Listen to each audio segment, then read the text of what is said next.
Hello, this is part 2 of the chapter on infectious disease. This is chapter 5.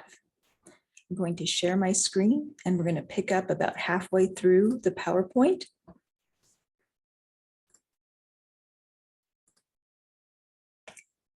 Here's the master list of all of the microorganisms that we're going to go over. I have included pronunciations for some of the ones that you might not know. And yeah, let's march through them, starting with Streptococcus pyogenes, which is a bacterial infection. This is the most common cause of bacterial pharyngitis, so the sore throat. And notice that it's actually much more common to have viral pharyngitis. It's much more common than bacterial. But if there is a bacterial infection in the throat, it is most likely Streptococcus pyogenes. The interesting things about this, after having had a strep throat infections, some patients go on to develop an autoimmune condition where our immune system that cleared the Streptococcus pyogenes infection starts attacking our own tissues, either in the heart, developing rheumatic heart disease, or attacking the kidneys and developing acute glomerulonephritis. So if you end up seeing a child with acute glomerulonephritis and no previous history of kidney problems or blood pressure problems, it is possible to ask the family about, have they had a sore throat recently? And it's likely that that's the explanation behind the kidney trouble. All right, it's identified with a rapid strep test. You're checking for take a swab from the back of the throat, and that can be done here in the clinic. You can also grow up. So take a sample from the throat and then grow that up in the lab. Most of the strains of S. pyogenes are sensitive to penicillin, or strep throat bacteria are sensitive to penicillin. Here's a quick picture. Let me see if I can get you centered. So the cell membrane, that's innermost layer. Then outside of that, there is a cell wall. And then outside of that, there is this thick capsule. So this particular bacterium has all three of those: the cell membrane, which all cells have, cell wall, which all bacteria have, and then this one also has that capsule around it. So the capsule keeps it from being taken care of by our immune system by itself. However, this cell wall is most likely sensitive to penicillin and the other beta-lactams. We're shifting gears to another bacterium. This is another one that you probably know, Staphylococcus aureus. Well, let's say about a fifth of us, so 20% of the population has Staph aureus on our skin. And it's not a huge problem. The problem is that there are some antimicrobial resistant strains. They're referred to as the methicillin-resistant Staphylococcus aureus, in other words, MRSA. These cause skin infections. They can cause toxic shock syndrome. Unfortunately, it's often hospital acquired because these bugs are already living on the surfaces in the hospitals, in the clinics. This is why we have to wash our hands all the time. This is why we have to put on gloves all the time. We're not all that dirty. We're picking stuff up from our environment. Community acquired, you might suspect MRSA if the patient presents with abscesses or boils. There's a bunch of virulence factors, that is characteristics of this bacterium that makes it especially bad in the body. For example, it has the ability to neutralize the neutrophils. Those are the cells, as we'll see in next chapter, that go after bacteria. This one has a trick that fights against that. It can produce a beta-lactamase. Remember, in part 1, we talked about how the beta-lactams, those are penicillins and amoxicillins, those can interfere with the production of the cell wall. Well, this one has that technique of blocking, cutting up those beta-lactams. It has additional drug resistance by altering this other things that are related to the cell wall. It produces toxins that make holes in our cells. It produces what are known as exotoxins that are poisonous to our cells. I mean, this is bad news. This is a simple diagram from our text, just showing the alpha toxin damaging our cells. It also neutralizes the neutrophil activity. If it breaks through and gets into the bloodstream, we have a bacteremia, and this systemic infection can lead to toxic shock. Bad news bug. Now some more bacteria. Another one you've probably heard of, Mycobacterium tuberculosis, referred to sometimes as TB or MTB. Fortunately, exposure is often followed by effective clearance.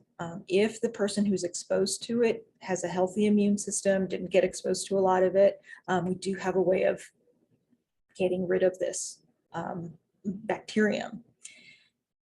The other group of people end up with a latent infection. That is, the person may not have symptoms.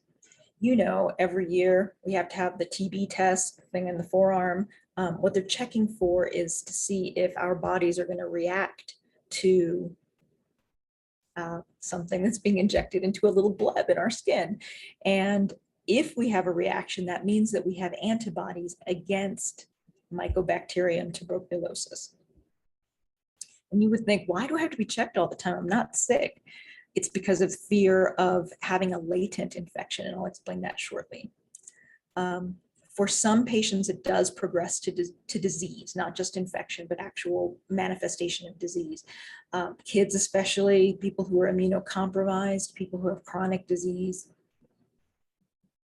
So here's a trick that Mycobacterium tuberculosis has. It gets taken up into the macrophages, so phagocytized, taken in. You would think that would be the end of it, but it has this thick, lipid-rich cell wall outside of the plasma membrane. It has a thick cell wall that keeps it from being destroyed in the macrophage. Oh my gosh, this thing can reproduce inside macrophages. Not only is it not killed, it's flourishing. It's making copies of itself. When that starts happening, the TB infection is established. We can identify it by sputum culture, grow it up in the lab.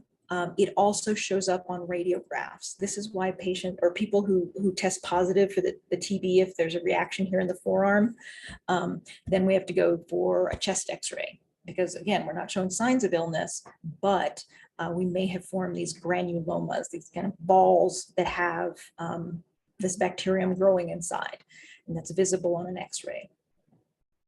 The trouble is that granuloma can break open and disseminate the infection.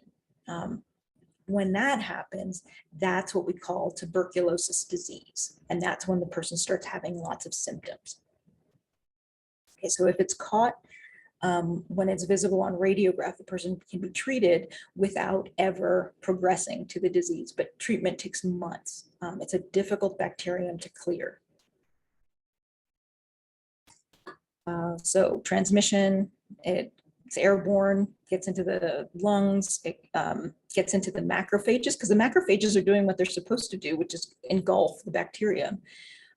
These little guys are tricky though, and they can reproduce. They're bacilli, they're little rods. They can reproduce in here. The cells multiply.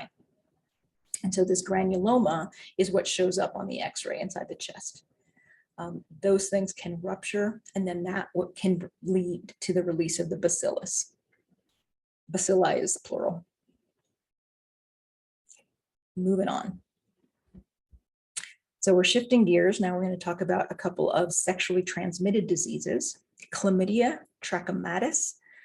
This is the most common sexually transmitted infection in this country. One of the big problems with it is that it can cause pelvic inflammatory disease, PID, in women when it goes undiagnosed and untreated. Now, this is a curious one. It is a bacterium. It is not a virus. Viruses always have to reproduce inside the cells, but bacteria mostly don't. but this one does. It's an obligate intracellular pathogen. That means that it's going to get inside the cell and it's going to make copies of itself inside the cell. It's identified by nucleic acid amplification tests. And our own responses, the patient's own response to the chlamydia promotes local inflammation, which may manifest with some symptoms. With males, dysuria. Females may or may not have symptoms. But you want to, so you want to get this diagnosed. This is one of the diseases that has to be reported to public health because we want to make sure that the patient gets treated and the partners get treated, partner or partners get treated as well. Quick diagram. This is just making a simple point, and that is the reproduction occurs inside the host cells. You don't need to know the terms reticulate body, your elementary body. I just need you to know chlamydia reproduces inside the cell, and that's one of the reasons that it's kind of hard to detect, hard to treat. But it is treatable. This is the second sexually transmitted disease we're going to talk about, Neisseria gonorrhoeae. This is, again, commonly sexually transmitted, a common sexually transmitted infection. It can also cause pelvic inflammatory disease in women. Not hugely surprising, it's often a co-infection with chlamydia. So the same patient that presents with chlamydia may also be presenting with gonorrhea. Presentation in males, it's a lot less likely that gonorrhea is going to go unnoticed in males. Intense urethritis, possibly with discharge. So the immune system, again, ramping up production of immune cells in the area. They're coming in, they're called white blood cells for a reason, because when you get big aggregations of them, they look whitish as a discharge. So yeah, peeing hurts. In women, this may be symptomatic or may be asymptomatic.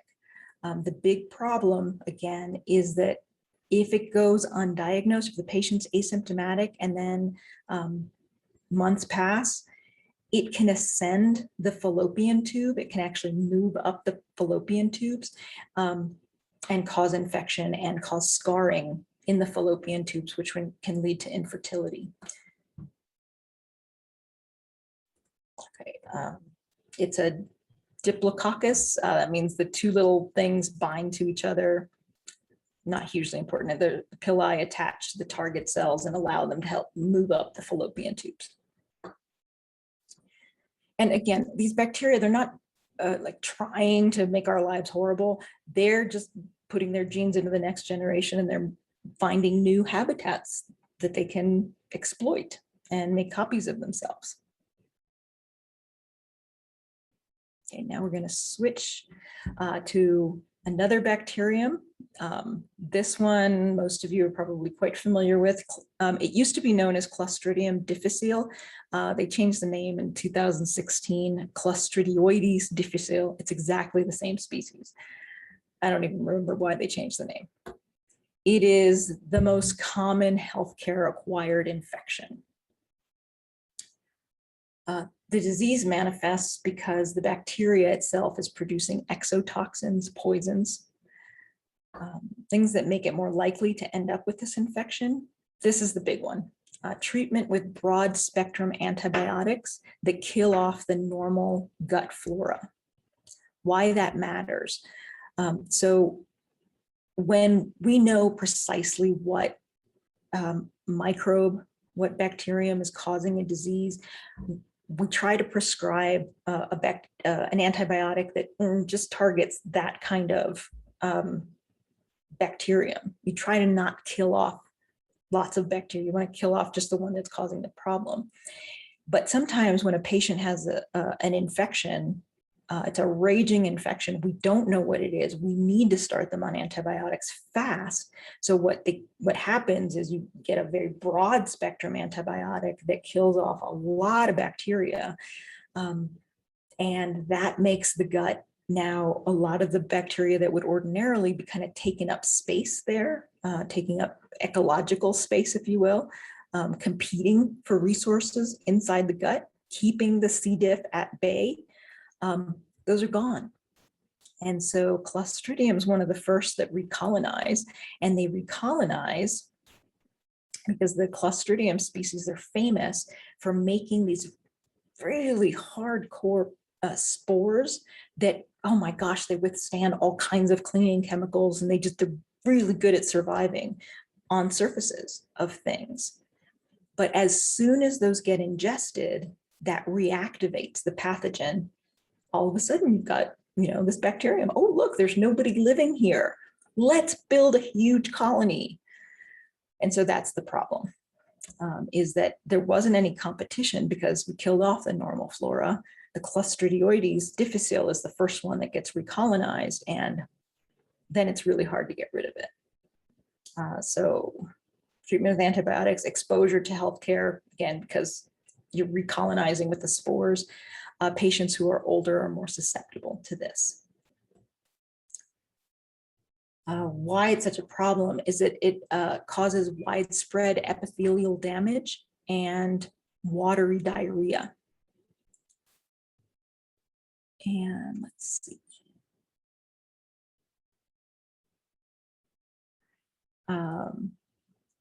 I'm going to stop my share for just a moment.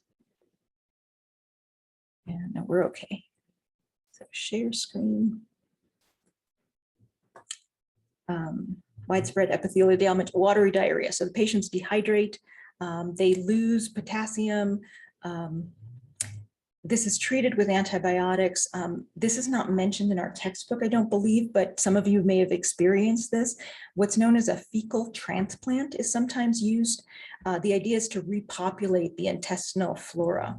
Fecal transplant makes it sound really fancy. Really, all that's happening is some bacteria from a healthy donor's colon is being introduced to the patient, and that helps to repopulate the gut. And sometimes patients have been suffering with this for months, and then they get a fecal transplant, and within days, things are back to normal. It's amazingly powerful. Diagram of this. What do I want to show you here? The spores reactivate inside the host. The C. diff makes lots of copies of itself. It releases these toxins that disrupts the mucosa, leading to diarrhea. Okay, next bacterium. This one is not one that shows up in the hospital much. Borrelia burgdorferi. This one's really interesting. This bacterium, it's a bacterium. It lives in a bunch of hosts, ticks, mice, deer, humans. It is spread to humans by one of the other hosts, the ticks. When the ticks go in for their blood meals, if you're interested in ticks, we can talk about ticks sometime. But what matters for this class is that once a human is infected with Borrelia burgdorferi, it can migrate to other parts of the bodies. It can affect the joints, the heart. It can even affect the brain. Now, early on, there are some symptoms. One of the key things for people to be on the lookout for is a red rash. Sometimes you'll hear it described as a bullseye rash. Yeah, they're in perfect conditions. There's some concentric circles, but mostly it just looks like a reddish, roundish, or oval rash. And then the general, flu-like symptoms that many bacteria and viruses produce in us with our immune system response is I don't feel well, I've got a headache, I'm running a fever. However, not everybody gets those general symptoms. Not everybody gets a rash. Not everybody notices the rash. So if it goes untreated, if those early symptoms don't prompt the patient to get treated, this may allow for the infection to spread through the body and allows for what it's referred to as the later phase manifestations. We get extensive bacterial invasion and more severe symptoms. Sometimes, there's, like I said, problems with the joints, problems with the heart, problems with the brain, all because of this one bacterium due to a tick bite. It occurs on the East Coast and in the Pacific, in Oregon, Northern California, not very much in this area. Not certain where you all live, so you may be more familiar with it or not. But anyway, it's something to consider if a patient develops some unusual symptoms that they just can't explain. For this diagram, all I need you to see is that the bacterium lives inside of various hosts, and the way it gets from these other hosts to us is through tick bites.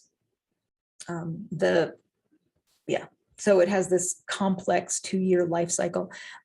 Again, I'm not going to test you on any of this other than I expect you to know that Borrelia burgdorferi is transmitted by ticks.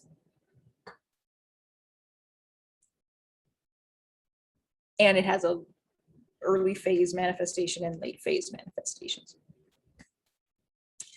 All right, now we're shifting gears from bacteria to viruses. Influenza virus. It's a common pathogen respiratory infection. Influenza A is the most common. It's an RNA virus, so its genetic information is RNA, and it has a protein coat, and then outside of that, it has this envelope. Okay, so the traditional kinds of vaccines take months to grow up, and so up until now, what strains we're going to create vaccines for had to be decided months and months before flu season started. And so sometimes there's a good match between what's in the vaccine, and sometimes there's a bad match. That is, the things that you're protected against aren't the strains that are the most common in a particular year. And so that's one of the big advantages, hopefully, with the development of mRNA vaccinations. There's less of a lag between making the decision about what is it that we're going to defend against. And so I'm hopeful that in the coming years, the flu vaccines are going to match more closely to what the strains are that are going to be active in a particular year. The reason it's a problem, this mismatch, is so the viral proteins, they change because the genetics change. There's mutations and variations arise. And so we're not always as protected as we could be. There's some rapid flu diagnostic tests. I'm not sure how helpful those are. Sometimes you skip them because the patient has all the symptoms of the flu. And so what are you going to do? You're going to provide support, make sure they stay hydrated, manage that temperature if they're uncomfortable, if it's getting too high. So what happens? Host cells die and slough off in the airways. That contributes to the coughing and some of the other symptoms. Again, it's the immune system kicking on that causes the increase in temperature, the not feeling good, the body aches, achy joints. Okay, it's not that the influenza virus creates a bacterial infection. It's that the influenza virus and the infection and the manifestations of the infection, they knock back the immune system enough that other organisms can start to grow. And so sometimes somebody's just normal old viral influenza gets so bad that the virus migrates and into the lungs and is reproducing in the tissues in the lungs. And that makes for a great environment for some bacteria that they may have been exposed to that would have otherwise been fought off, also develops a big population. And so this can sometimes progress to bacterial pneumonia. And that's what lands people in hospitals. I'm using this diagram only to make one point, and that is, this is greatly enlarged. We're looking at just a tiny bit of the human cell. Here's the phospholipid bilayer. It's got some proteins in here, but there are some other structures outside of the cell, kind of like lantennae, if you will. The viruses dock on some of these receptors, on some of these structures. That's how they bind to our cells, and that's how they get into our cells. Now, this is the influenza virus, but you've heard SARS-CoV-2, the virus that causes COVID-19. That one binds to an ACE2 receptor on the outside of the cell, and it's got a relationship like this. The outside of the virus has a protein spike that binds to a receptor on the outside of one of our cells, and that's how it accesses, and that's how it gets in. But here we're still talking about influenza virus. This diagram's kind of busy, but let me just point out the big things. Here's entry, virus entering the cell. It's got its genetic information. The viral genome is being replicated. Again, the virus is using our cells, our nucleus, and our chemical machinery in here to make copies of its own genetic information. That stuff gets translated by our ribosomes. We make the proteins. Here are the proteins. So remember we're talking about the mRNA virus. The mRNA vaccine is injecting some messenger RNA. This is how that works. So you make the messenger RNA and you translate it and make some of the protein. And that's what your immune system is going to go after, these proteins that you made. Here, it's not just the messenger RNA for that one protein. This is the whole shebang. This is a full virus putting in its full genetic information, and we're making copies of the entire thing.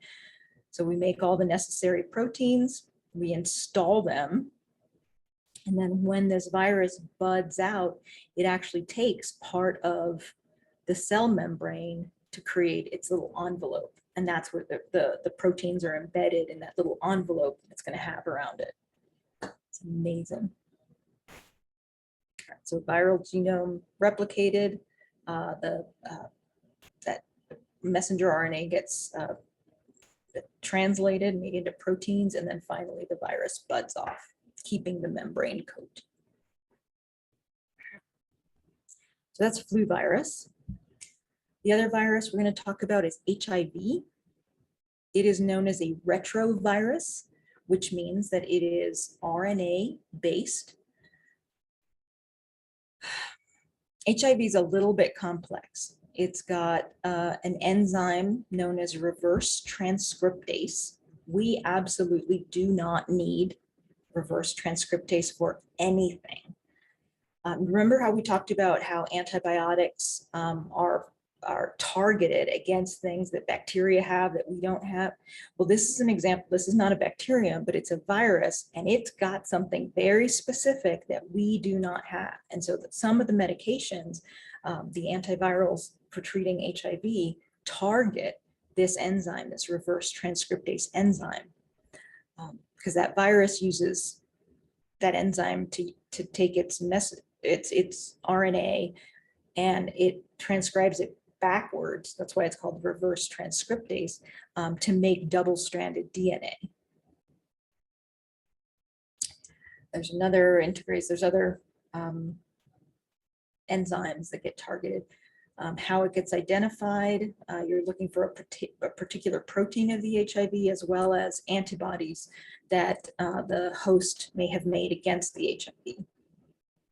Things that get tracked for HIV infections are viral load, how many virus particles does the body have, as well as the cells that the virus is most likely to reproduce in. So here's one of the big problems with HIV is that its favorite host cell is the CD4 cell. This is what our textbook calls it. You may have heard of them as helper T cells. It's the same thing, CD4 cell, helper T cell. So we keep track of that number. The lower this number goes, because the HIV is reproducing inside those cells, it's killing those cells. The lower those cell counts go, the worse off our immune system is. And the HIV is not doing it to try to kill us. It's doing it because that's the cell that it binds to. That's the cell it can get inside of.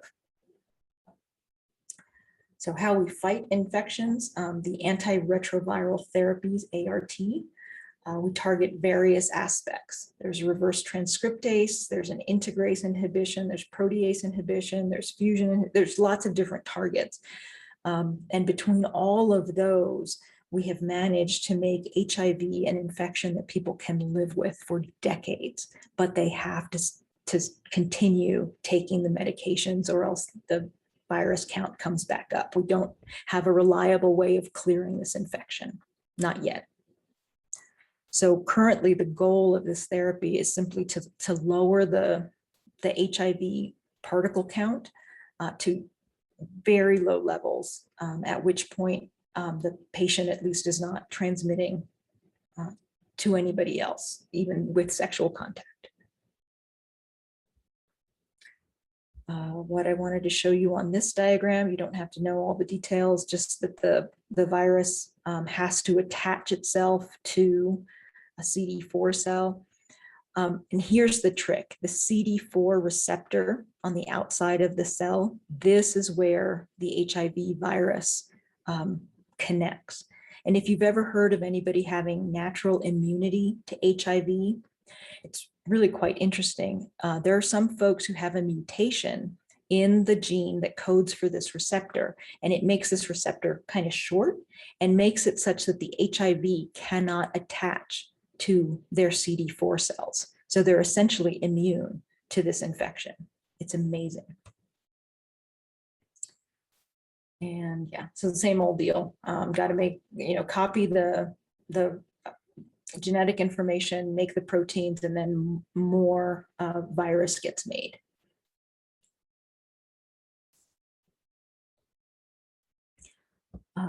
HIV progression if you don't treat it. Let's see.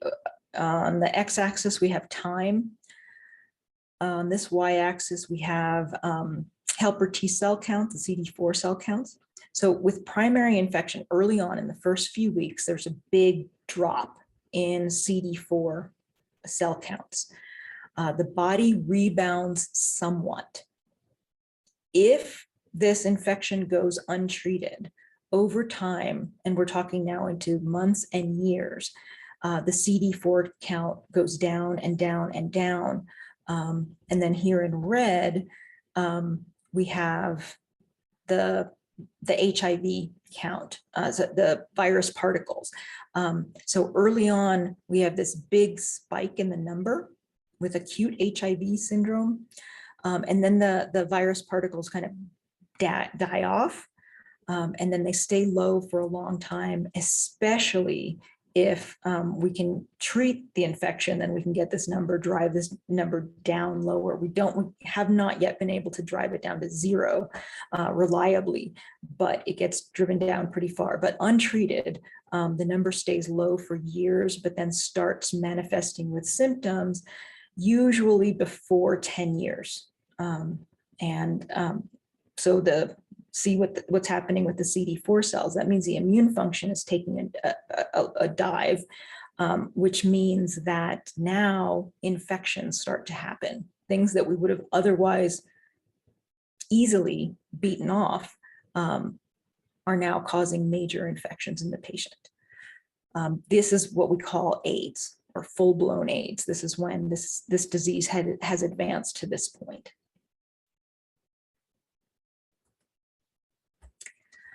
Plasmodium falciparum. This is the organism that causes malaria. This is the one protozoal parasite that I'm going to mention. It's transmitted by a particular kind of mosquito. These parasites have a high resistance to drugs. And so the best thing to do is to avoid getting infected with it in the first place. And so when somebody's traveling from this country to a place where there's a higher probability of encountering malaria in Central and South America, in parts of Africa, prophylaxis is given to travelers to help prevent infection altogether. And we're talking about protective, there are some drugs that are taken, but then there's just prevent mosquito bites. So it's not every mosquito, it's this species of a mosquito that has previously picked up the infection and may transmit it in a bite. Again, it's a somewhat complex life cycle. The important thing to know is we get it from mosquitoes. The thing reproduces in our liver initially and then gets out into the bloodstream, where it hangs out in our red blood cells. And it can get picked up by another mosquito and passed along to somebody else. Again, there are drugs that can be used to treat this infection. For pediatric considerations, I'm not going to read this to you, you can read it. And the same for older adults. Gerontological consideration, there's community-acquired pneumonia and healthcare-acquired pneumonia. Older patients would recommend getting a pneumococcus and influenza vaccinations. Older patients with pneumonia don't always present the way we would expect them to. Again, because so many of the symptoms that we experience with illness are a function of what our immune systems are doing. In our older patients, their immune system functions not so good. So they may have a raging infection and not have a lot of symptoms. They may not be coughing a lot. They may not be running a fever. Their white blood cell count may not be high. That doesn't necessarily mean that they don't have pneumonia. So how you might tell that they're having a problem, there may be some altered mental status, they may be falling, they've lost their appetite, they're losing bladder control, general decline in function. And so for these patients, diagnosis is usually done with a chest x-ray. Varicella zoster. So they've had chickenpox sometime in their life, years later. These patients are at risk of developing shingles. The varicella virus can remain dormant in our sensory neurons. Completely bizarre, but then it gets reawakened decades later and can cause what's called shingles. And HIV, here's one. Our older patients, they're not going to get pregnant. They're past menopause. So don't need to use a condom, meeting some people and going out and maybe getting busy. And so there is a risk of developing HIV. They're not as aware. Many of our older patients are not as aware of the risk. And so diagnosis may be delayed. Things may be quite advanced by the time they actually get a diagnosis. So the CD4 count may already have come down quite significantly. And they may be further along in the disease by the time they get diagnosed and transition to AIDS more quickly than you would expect in somebody that got diagnosed sooner. And that is the end of part 2 of this lecture.